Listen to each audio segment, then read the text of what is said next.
And Andrew's getting up out of his chair, and he just left. All right, he's gone. Now it is just me. Andrew's coming back. Okay. Looks like he's wiping tears off. His knuckles are a little bloody. Mike punched a hole in my wall out in the living room. Welcome to Backseat Directing. We talk about movies, TV shows, comics, and more. We're your hosts, Andrew and Arron. And we post new episodes every Monday and Thursday. And on this episode, we're doing a movie review on The Departed. 3, 2, 1, action.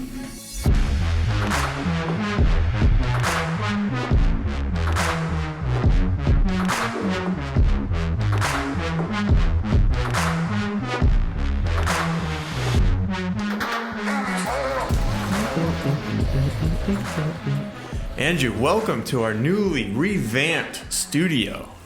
She's a beauty. If you're watching on YouTube where you can see our video, we've added all kinds of new stuff like the bookshelf behind me. We've totally increased the quality of the studio, and we have some more repairs coming this week too, or improvements, I should say. Yeah. I'm excited. We got some new sound panels. Like you said, we got the bookshelf behind you, which looking over here looks so cool right now. Like it feels like we're on a cool podcast. You know, like before it was just like we're just hanging out talking, but now it feels legit now. Honestly, like our insights are going to be so much more in-depth and analytical now because we have the room supporting us. Exactly. And like you said, we have more stuff coming this week too to just continually step by step make the podcast better and better.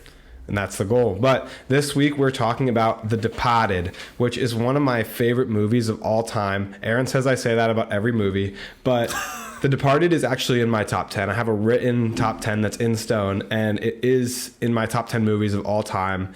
I am super excited to cover it. I thought this would be a poignant month because it's March, St. Paddy's Day, kind of like in the spirit of the Irish, cover this movie that's influenced by Irish culture, takes place in Boston, Massachusetts, and it is kind of one of the it movies for Boston. Like it's like this movie, The Town, Good Will Hunting are in like a small circle of upper echelon movies that are set in Boston. And Arron had never seen this movie before. So what I'm really dying to ask is, what are your general thoughts on The Departed, kid? Overall, I really liked the movie. It was enjoyable. I liked it too that we got to watch it together. I feel like that makes the movie experience a little bit better, because, I'm big on like the experience of watching the movie. Like if I see it in the theaters or if I watch it with friends or family, like I tend to like the movie more than if I just watched it by myself.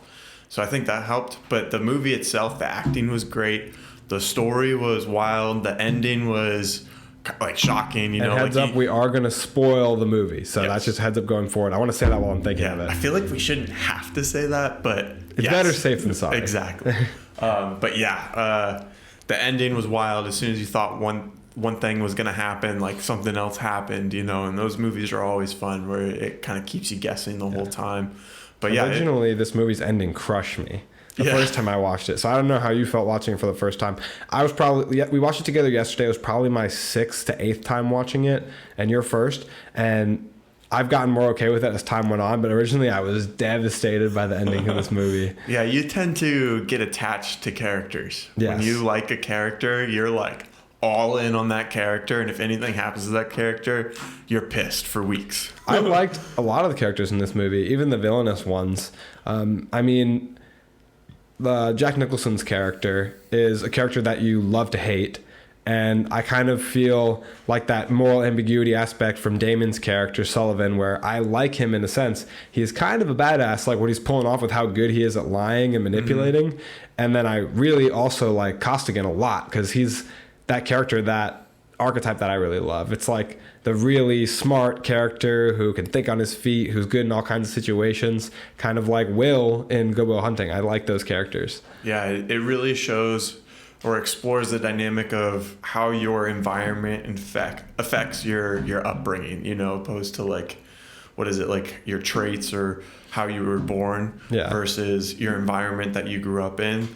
Like from a young age, he was basically raised by an Irish mob. Oh yeah, yeah, Sullivan.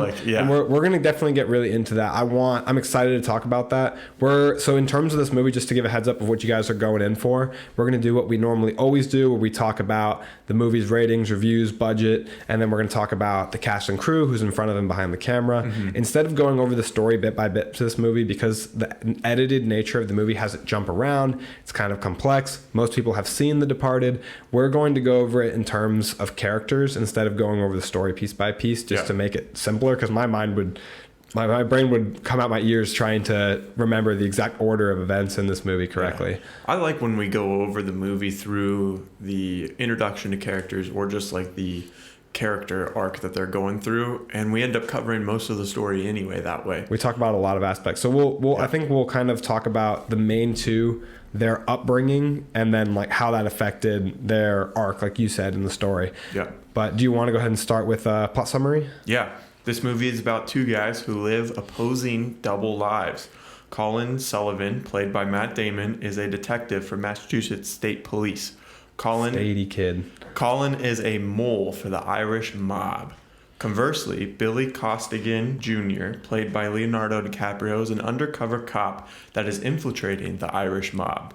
Colin is trying to find the rat in the mob, while Billy is trying to uncover the mole inside the state police. What a cool concept. I feel like love that the concept of this movie. Gets cooler and cooler the further I am from watching the movie. You know how my opinion like kind of grows as I get further and further away from movie. It's kind of like I'm soaking it in, you know, like I have to digest what just happened. I love that. Is such a cool concept. It's brilliant. It's had such a complicated nature to it that just feeds itself, and it's kind of like this, what's they call that snake, Ouroboros, the snake where it eats itself. It like feeds in a circle, because he's trying to catch the mole on his side and he's trying to catch the mole on the opposite side, and just the cat and mouse game. I love those stories that are like mental chess. This specifically reminds me of an anime called Death Note, where the one character, Light, is trying to kill the detective named L. So L is trying to prove that Light is the killer, and Light is trying to find out L's name, because if he writes it in the Death Note, he'll kill him. But they're kind of always in the same room with each other, where there's like this palpable tension of who's going to get who first, but neither of them can prove that neither of them has the information they need to defeat the other one the whole time. So I feel like this movie has that tension throughout. You know what else it kind of reminds me of, and maybe it's just because it's on the awesome shelf right behind you, is Butcher and Homelander. Oh yeah, you know, because they're mutually assured destruction. Right? Yeah, they're the same character, just on opposite sides, and that's what's happening here with Colin and Billy. Yeah, Martin Scorsese actually called the two characters two sides of the same coin. Yeah, they're the same. They just basically grew up in different paths, you know, and their paths kind of intersect. They both went to the police academy around the same time, if in the same class, right? Yeah, it's Sullivan's greatest influence is Jack Nicholson's character, whose name keeps failing me, Frank Costello. Yes. And it seems like Billy's greatest motivation is his parents. His motivated a lot by his dad, who had this high moral stance of staying away from the life of crime that the rest of his family is involved in. So both of them, with these father figures, kind of completely sent their lives on different paths, where they could have met different people and been flipped stories, right, which is what's really interesting about this movie. Yeah, their direction could have easily have changed just by one little thing in their life in the beginning. You know, it's kind of like the butterfly effect. Like one little thing happens and it changes the course of their life.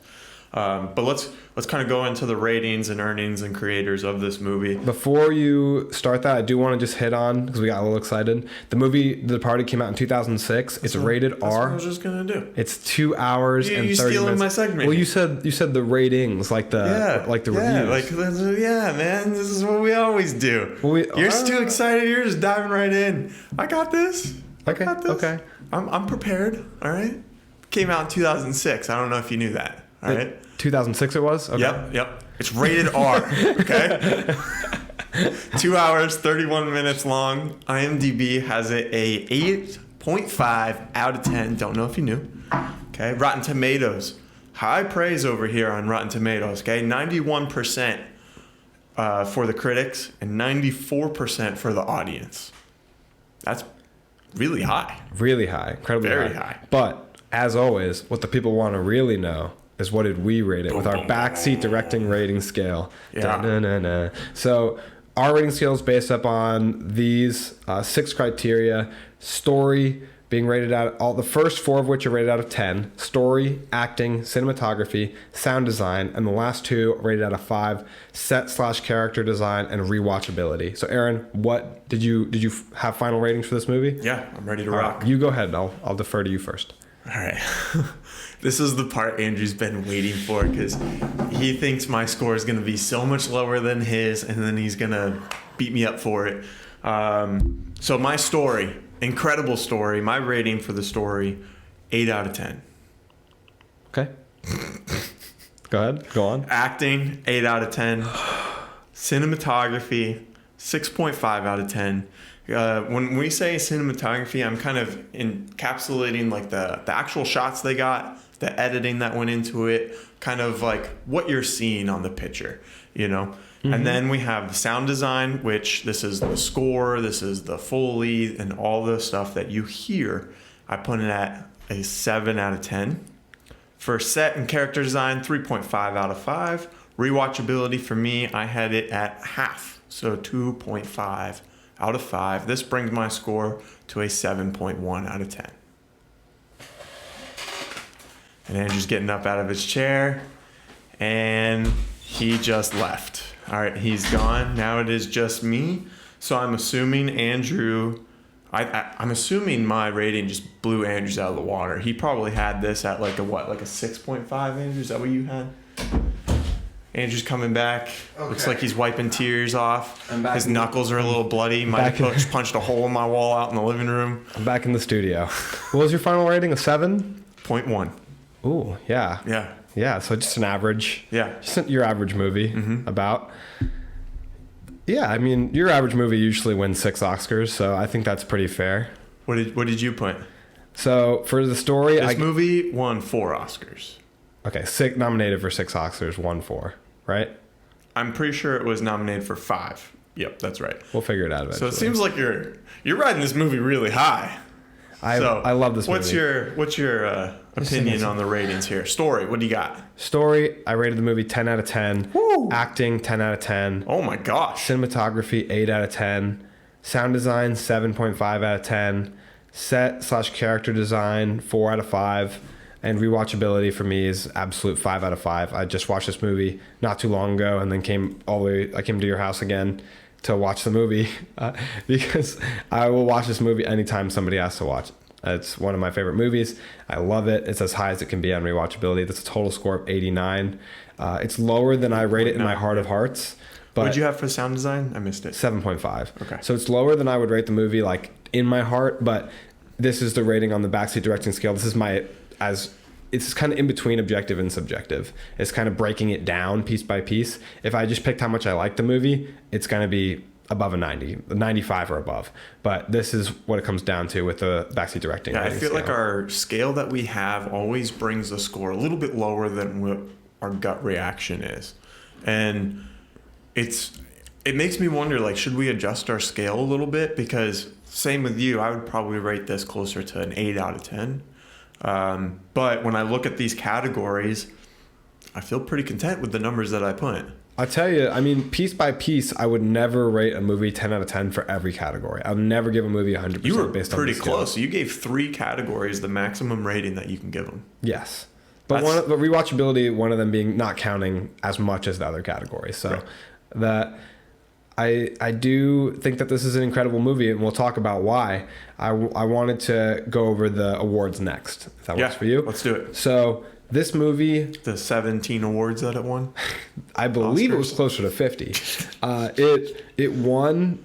I'm sorry. It was nominated for Best Supporting Actor for Mark Wahlberg, and it won for Best Picture, Best Directing, Best Writing of an Adapted Screenplay, and Best Achievement in...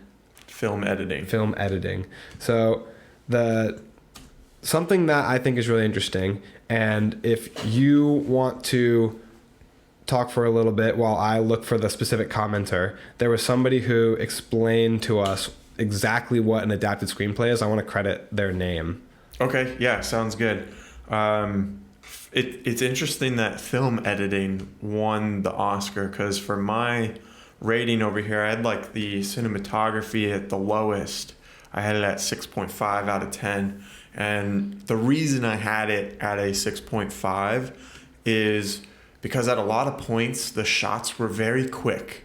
And at a lot of points, I had to turn over to Andrew, and Andrew even turned over to me, and we're like, what just happened? What was on that? What text was on the phone there? Like, what's going on? Like, we had just had a few questions, which that could add to the rewatchability factor of the movie, right? Because like you even said when we were watching it, you're like, I catch something new every time I watch this movie. It's quick. This whole movie's quick. It's the dialogue, the cuts, everything. Yeah.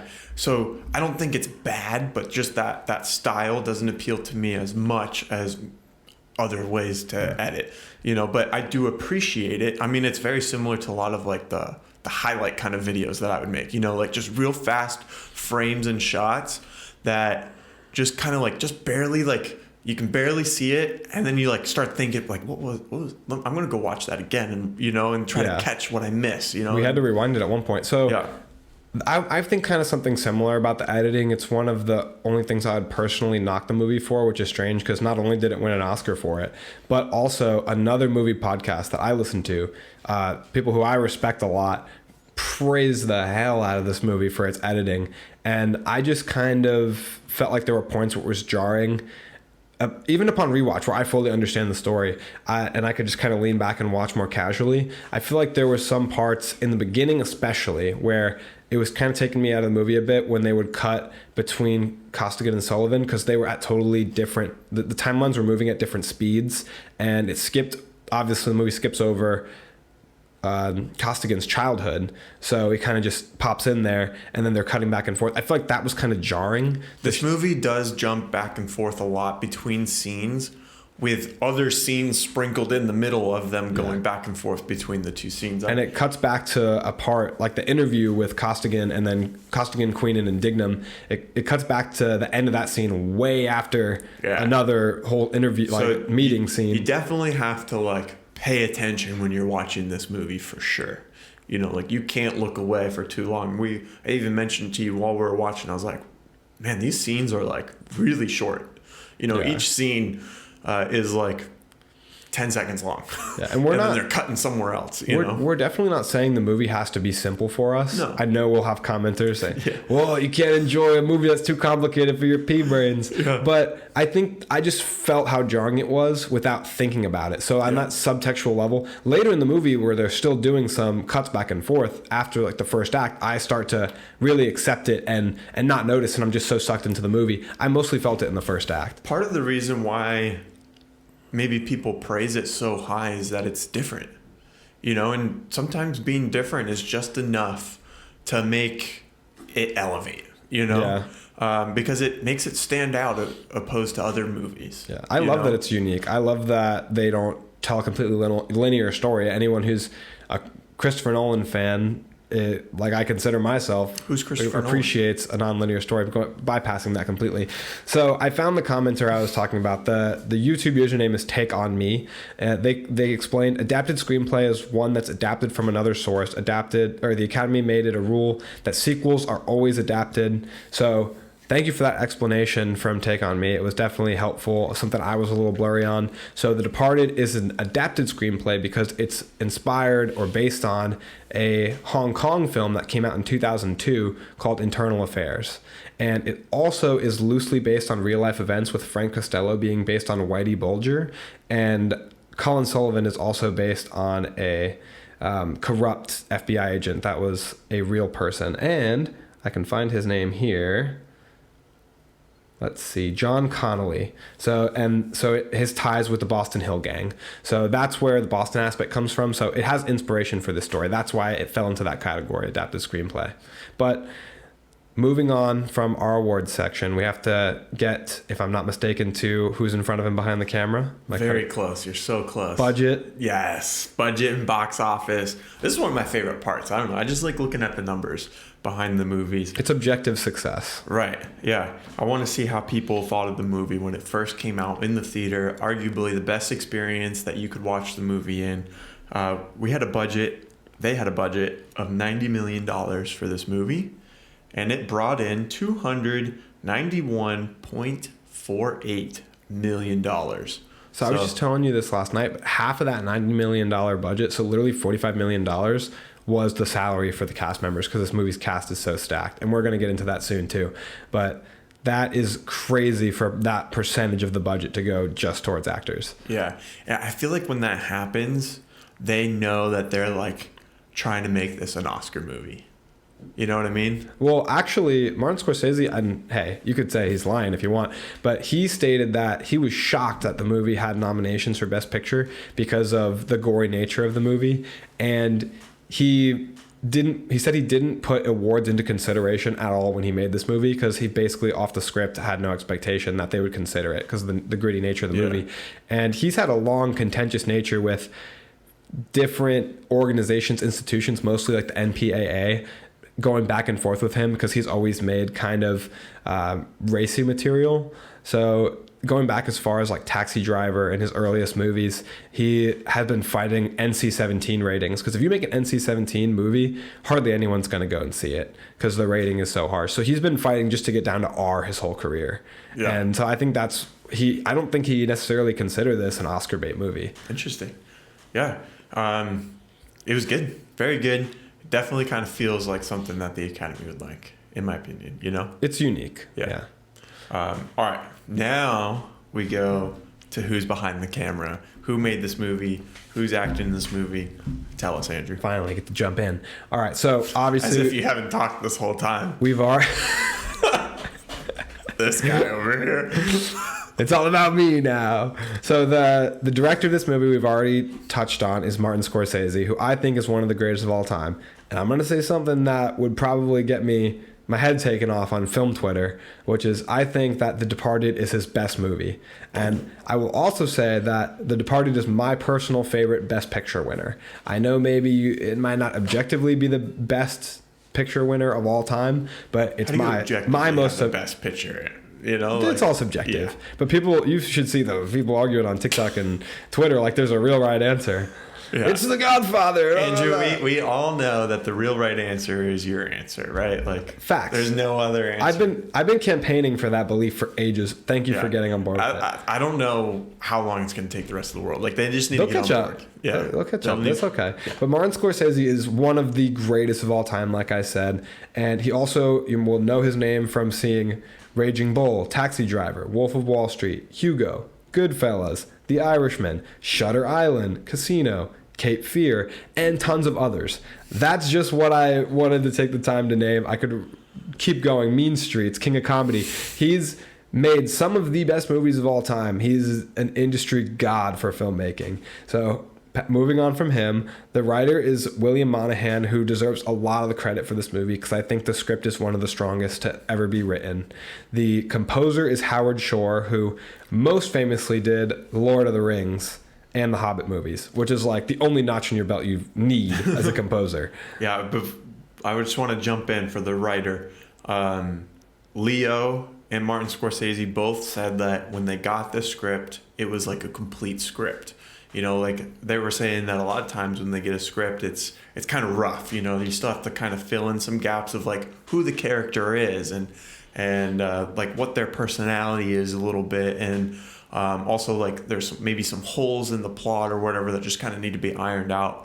But Leo was saying like when he got the script, it was like complete and ready to go, and that's kind of where he fell in love with the movie and decided to get on board. Yeah, it seems like the three of them kind of got together as a team and built this movie on the backs of those three, because I know that Jack Nicholson originally didn't want to do this movie, and then he sat down to dinner with those three, with Monahan and DiCaprio and Scorsese, and they convinced him to be the villain in the movie, and then he was kind of excited to do it after that. Also, Queen and Martin Sheen only took the role in the movie because he wanted to work with Scorsese. So this movie wouldn't have happened without those three and wouldn't have been nearly as fantastic. Yeah. Now, the cinematographer is Michael Ballhaus. He has done a lot of work with Scorsese before, Goodfellas, Gangs in New York. He's also done Air Force One and Age of Innocence. So incredible cinematographer with a long background in the industry going back to the 70s. Editing was done by Thelma Schoonmaker, who she has been doing almost every one of Martin Scorsese's movies since the 80s. So along with how famous the roster of movies is for Martin Scorsese, she's been along the ride the whole time, editing these movies, making them fantastic. Yes, she did win an Oscar for this for best editing. No matter how much you and me might be, I don't think it's bad. I don't think it's bad. Yeah. I think it's a little distracting in the first act. Yeah. So, but I do think that it's a very complicated movie to edit. So hats off to her. The interweaving storylines in this movie are extremely hard to keep track of for a viewer, and she was on top of making this story watchable. Mm-hmm. It must have been a lot of footage. Yeah, there's a lot of moving parts, and kind of like what we said in the beginning when we were like kind of summarizing the movie is that they're like parallel stories going on, you know, with Colin and Billy. You know, like they're the same thing. And so like it's hard to keep track of like where they are at because it's basically the same thing but different. The whole editing is based on that parallel too, because like you'll watch a scene like the dinner between Vera Farmiga's character Madeline. She's having dinner with Sullivan, and at the same time you're cutting to Costigan getting his arm bandaged at the hospital. So it's kind of showing their different stations in life. Costigan, you know, he's too nervous to look up and make eye contact with this good-looking nurse who's bandaging him, and also he's at a hospital with a broken arm, whereas Sullivan is having this great dinner with a beautiful woman. You know, he's confident.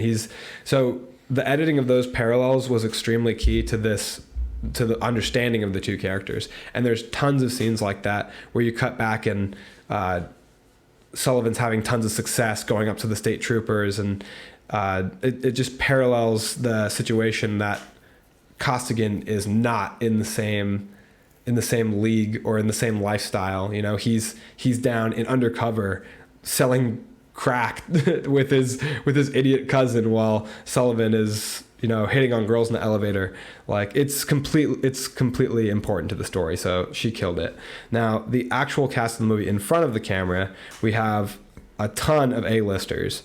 Leonardo DiCaprio as Billy Costigan, Matt Damon as Colin Sullivan, Jack Nicholson as Frank Costello, Mark Wahlberg as Dingham, Martin Sheen as Charles Queenan, Ray Winstone as Arnold French, Vera Farmiga as Madeline, Anthony Anderson as Brown, and Alec Baldwin as Ellerby. So a huge cast. These actors, pretty much any one of them on here could lead a movie. Wasn't this also produced by Brad Pitt? It was produced by Plan B. At the time, Brad Pitt and his then wife, Jennifer Aniston's production company. He was originally, from what I understand, tied on to play Billy Costigan, and he had to drop out but remained on as a producer. Nice, yeah. So anyone who is anyone in 2006 was in this movie. This movie, seems like there's so many stories of people that dropped out or people that they wanted, because the cast is so full of these amazing actors. I feel like it's kind of bound to happen, but stories like Martin Scorsese originally wanted Al Pacino to play Frank Costello, but his second choice was Jack Nicholson, so that's who he got. There's tons of stories like this behind the scenes for different people who wanted to play Sullivan or play Costigan or Costello. It's pretty cool when you think about it. The final product, all these people that happen to fall into these roles and make the movie perfect. Andrew, before we continue, I want to take a moment to thank our listeners for all the support. All this is possible because people actually want to hear our voices, you know. So thank you everyone for listening and showing support. It's awesome if you can head over to Spotify and give us a 5-star rating. That helps out a lot. Also, if you can go over to YouTube and hit that subscribe button. And we post new episodes every Monday and Thursday, but let's get back to the show. So that covers all of our characters. Now let's go into our main individuals that we want to discuss and start kind of with their backstories. So do you want to start with where Sullivan grew up, because that's where the movie starts? Yeah, sure. So, sorry, 1 second here. You're good. I can start. Yeah. Sullivan's story starts out with him meeting Costello. So Costello kind of asserts his power in this little diner slash, what would you call that? They have convenience store. They call him something in New York. They call him something up there. Never been in New York, so I don't know.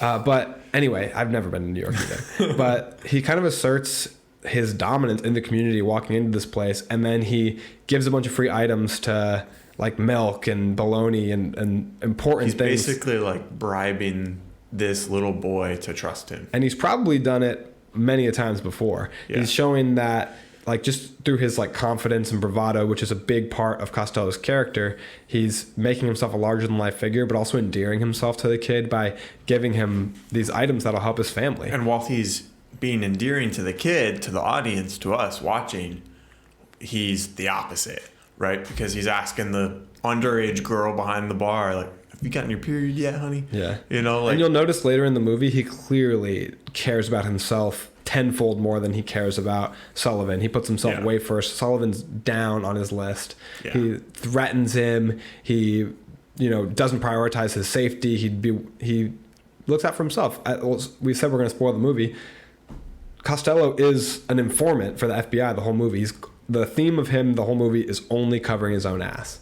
But in this scene, he says something important to Sullivan. He says, you live with your grandmother, right? So presumably, I'm assuming Sullivan's dad is in jail because Costello knew his dad by name in that scene as well. Yeah. So his dad's probably in jail. Maybe his mom's passed away or not around. He lives with his grandparents. We know he's kind of missing that like direct parental figure. And I think his parents are dead. Both of them? Wasn't that what they were talking about in their interview with Mark Wahlberg's character and Martin Sheen when they were talking about basically seeing if he wants to be that undercover agent? Weren't they talking about? I'm talking about Sullivan. That's Costigan. Oh, you're right. I'm sorry. So his parents are both dead. Yes. Yeah. But in Sullivan's case, I think it's kind of a mystery. Correct me if I'm wrong in the comments. But so we see Costello step into that fatherly role, and later we'll kind of see Queenan do the same with Costigan. So that is the start of his arc. We know that we can presume from there that he went to visit Costello on L Street, and that's kind of where his life of crime started. And Costello groomed him to eventually enter the police and then enter the state police and be his man on the inside. It was something that he knew he needed, so he kind of trained this kid from childhood who he saw a spark in, which is a spark he'll later see in Costigan when he meets him as an adult. Yeah, gave him a bunch of free food as a bribe, but then he also was like, hey boy, do you like comic books? Here's a comic book. And I turned over to Andrew and I was like, man, he would have you wrapped around his thumb. A comic book? A comic book, mister? You say. Can I get in your van? Do you have another one? What about issue 2? I have another one back in my house. Yeah. Okay, let's go. But so the next step from there is we see both of them getting into their journey with law enforcement. So let's talk about why they want to be in law enforcement. I think that what I'm seeing from Sullivan is Sullivan has always admired the power and confidence that Frank has. He wants to be in Frank's position, but he doesn't want to be in Frank's level of discomfort. Because in Frank's circle, you have to constantly wonder if you're going to get arrested or killed if the next person behind you in line wants your spot. And that's something that Frank kind of touches on with Costigan later in the movie, where Costigan says, Frank, you have plenty of money. Why worry about, like, he's basically saying, why have to worry about your safety? Why not get out? You're secure. And Frank says, I've had enough money since I stole Archie's lunch money in the 3rd grade. Like, I don't do it for the money. He does it for the thrill. He does it for the power. Like, so same reason I do this podcast. For the power over That's me. Right. No, over just power in general, like status. Yeah. Because it's not for the money. It's not about the money for me, like it's all about it's about crime. It's about power. But I think that, do you agree? I think that Sullivan wants that power, but he wants it in a more legitimate sense. So that's why he's pursuing law school at nights.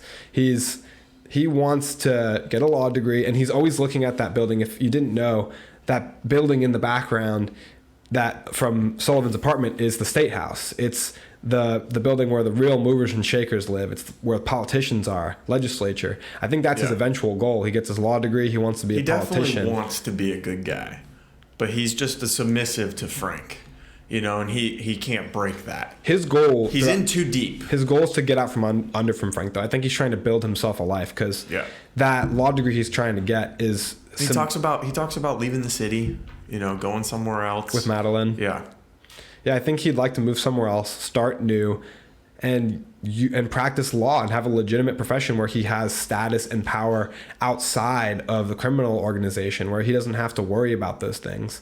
But he came from a position in life where it'd be very hard to build himself up to that without support. He would have never had the money to get himself through law school, and without the job that he's probably only been in a position to get from Frank. Yeah. From Frank supporting him to get into the police for nefarious reasons. But still, I think that is his motivation overall, even though, like, on the surface, his motivation is to please Frank, do what Frank says, get information. Beneath that, he's looking for a life for himself. And like you said, he wants to be a good guy. He's kind of an innocence behind this character. And we see it, like, when he's crying in the elevator. He would rather die than be outed as who he really is. Like, he's so ashamed of who he really is. Later in the movie, we'll see him have performance issues where he has issues with impotence in the bedroom. And I think that's kind of a manifestation of the anxieties in him of being torn between who he feels he really is, who he wants to be, versus what he's doing. He's helping Frank, who is a murderer, a serial killer, a psychopath. And just the day-to-day stress of not knowing if you're going to get caught. Yeah, the day-to-day stress of never really being real with another person. He can't be real with anybody. He can't be real with Madeline. He can't be real with his closest coworkers, and he has to hide everything about it. It's constant deception. And he says at one point to Frank, exhausting. He says to Frank, it has to do with lying. I'm pretty damn good at that, aren't I? All he knows is lying. He can't really open up to somebody. And him and Costigan both kind of laugh when they talk to Madeline at the idea of opening up to somebody. Mm-hmm. But we see Costigan actually face that part of himself and eventually do it before it's too late, where he talks to Madeline in her old apartment, and she's like, are you being real? Your vulnerability is freaking me out right now. Is it real? He's like, I think it is. Like, that was a good answer, right? Yeah. That's a well-written answer. Yeah. Yeah. But what do you think about, we have kind of bits and pieces of Costigan's upbringing, but what do you think makes up Costigan's motivations? Yeah. So he's kind of the opposite of Colin Sullivan in this position, right? Like, it seemed like he was kind of a bad kid, but wanted to be a good kid. That's kind of what I got from it. He seemed like he got in a lot of fights and gotten in trouble when he was growing up and stuff, wanted to become a police officer. And then both of his parents are dead, right? Yes. Yeah. His mom just died recently in the beginning of the movie. Yeah. So he wants to do the right thing, kind of like Colin.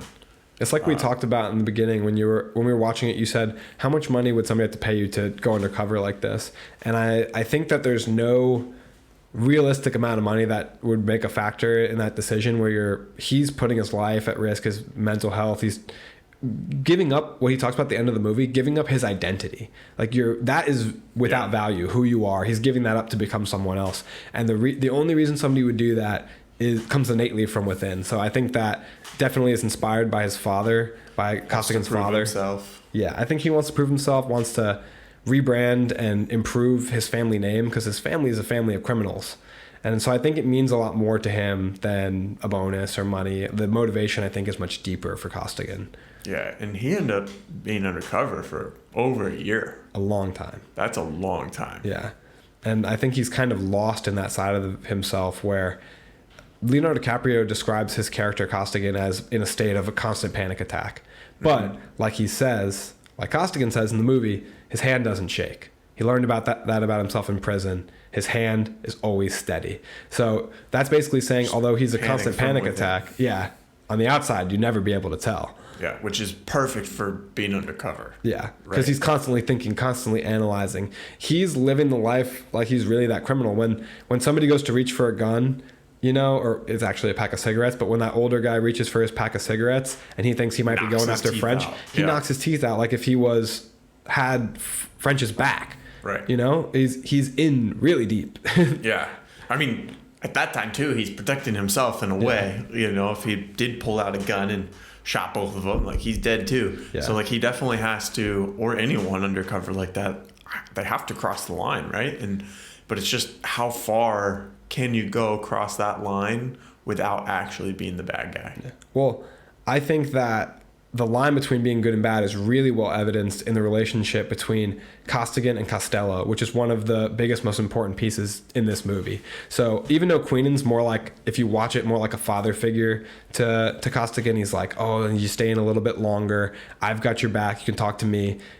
Yeah, Dignam's an asshole, but listen, between you and me, I will make sure you're taken care of. I just need you to stay out a little bit longer. I believe in you. He's that father figure. But Costello is like this foil character. Even though his natural foil is Sullivan, I see it a lot in Costello, where Costello would have easily recognized the rat is Costigan, right? Most recent guy, first guy in, last guy out. Most recent guy to join the organization. We know that he was in the police academy. He's shown all kinds of suspicious behavior, like leaving the meeting when they got their numbers. But again and again, Frank tests him and he passes. And Frank continues to trust him. And I think it's because Frank sees kind of all these qualities of himself in Costigan that he respects. What did he do to pass those tests? Because to me, it still kind of seemed obvious that he was the rat. He answered the questions to Frank the way Frank would answer the questions himself. That's how I see it. So I just try to think of some of the questions specifically, but he because it's not like he went and killed anyone, right? Or no, done something that a cop wouldn't do. He asserts himself with confidence, and Frank sees himself in Costigan. He says at one point, he asked Costigan, like, how would you handle this situation? Like if you were in my shoes. And Costigan says, if you're trying to ask me a question, just ask it. If you accuse me one time and I accept it, but if you're accusing me again, I quit. And he says, and if you're going to try and back me into a corner, I will put a bullet in your head like you were anybody else. And Frank hears that answer and he thinks, that's exactly what I would say. And because he respects him, he's blinded by the fact that he is obviously the rat in his organization.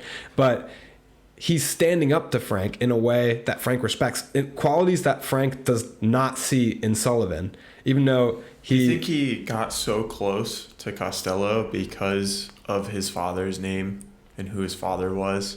And then he kind of had that little bit of extra, like... Well, more so because of his Uncle Jackie. They talk a lot about how they respected Uncle Jackie, how he was good people, he was reliable, wouldn't snitch. Yeah. But his father, they say a lot, like, if your dad knew you were here with me, he'd kill 7 guys to get to me. Yeah, like if you think of it though, like he got to the top dog and started working with the top dog like right away. It's not just because of who his uncle or father was though. It's he walked onto the scene and I guess a lot of time passes too without us realizing. Yeah, because and at the end they'll say it's like a year. But he also proves himself a lot just fighting those guys from Providence and fighting that random guy at the bar, and he shows himself to be a potential asset, like maybe a raw talent that just needs to be pointed in a direction. So like he puts himself on the scene, makes himself very recognizable to them, and then proves himself little by little.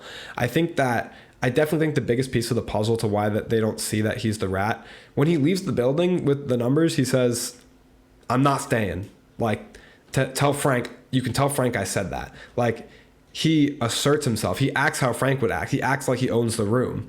And so Frank doesn't see it as much as suspicious because he's just doing what I would be doing. I feel like he's saying all those things to assert his dominance and like his hands not shaking and stuff. But on Leo's face, I can see the terror. Could you pick that up? Like, just from the acting performance, like he was exerting like confidence, but at the same time I could tell deep down inside he was afraid. What kind of scene are you thinking of? Because you have the scene, the first thing I think of is when Queenan fell off the roof and they all like come running out to the car. He immediately flips the switch from devastated for this loss of the person he was close with, and he goes, I just got here. What happened? Like, yeah. What's going on? He's like, and he rolls right into it in an unbelievable way that I would never believe somebody was acting and have such a hard time. Like he really sells it. Even though like behind his eyes, we know the situation he's in. We know the fear. Maybe that helps us see it more so. Yeah, but that's what I'm saying. Like I'm able to see like the complexity of his character through Leo's performance. Yeah, no, I think he's the best performance in this movie. Yeah. The complication between why he didn't get nominated for Best Actor or Best Supporting was so frustrating. It was the studio and Leo felt it was they didn't want him to compete with his co-stars for supporting. You know, they didn't want to campaign for a bunch of people for supporting. Obviously, they campaigned for Mark Wahlberg, which had a very small role. Yeah, they opted to campaign for him for Blood Diamond instead, which didn't really work out. I mean, I think this was the better performance that this year, and most people would agree that he should have been nominated for Best Actor, and I think may have deserved to win that year. He was a really incredible performance, and he's clearly the star of the movie. There's just such a big cast in this movie, kind of muddied it up. Yeah, we could talk about this movie. You especially could talk about this movie all day long, but I want to hear, what are one or two of your favorite scenes of the movie? One or two of my favorite scenes in the movie. So I didn't get this question beforehand, so I got to think of it on the spot, which I'm fine with. Yeah. But one of my favorite scenes in the movie is definitely that both of the big conversations between Costello and Costigan. The one where he breaks his arm is fantastic.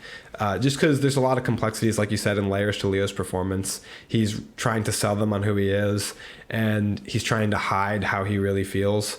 The conversation where he has the gun under the table the whole time is like... But the best scene in the movie to me is the ending. I think the ending really pulls the movie together.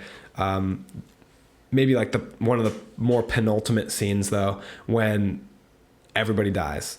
So the rooftop from 344 wash and then down to the first floor, everything from that would be my favorite segment of the movie. Just the conversation. Oh, I'd love to see you explain yourself to a Suffolk County jury. And he's like, I could care less if it sticks. I'm still bringing you in. Like, he brings him down the elevator.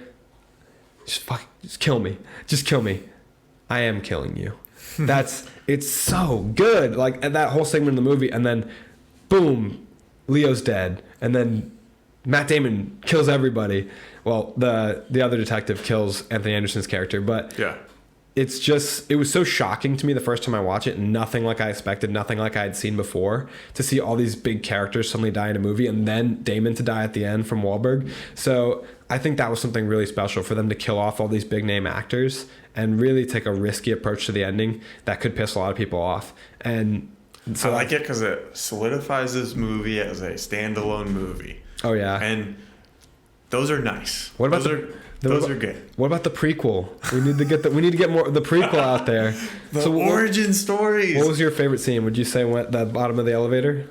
Yeah, just throughout that whole building, like you said, 344, like going from the rooftop down. It looks visually stunning. Yeah. The practical effects of the headshots.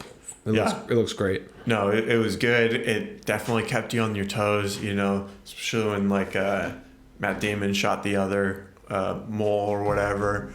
Like, that was good. It was well written, well performed, and then also it's just surprising. Yeah, the dialogue's so well written too, because Just Kill Me shows that Sullivan would rather die than face the truth. Right. Yeah, and also the connections he has, you know, he'll probably die in prison. Yeah. But then plus also being a cop. I mean, even a dirty cop still looks like a cop to people in prison.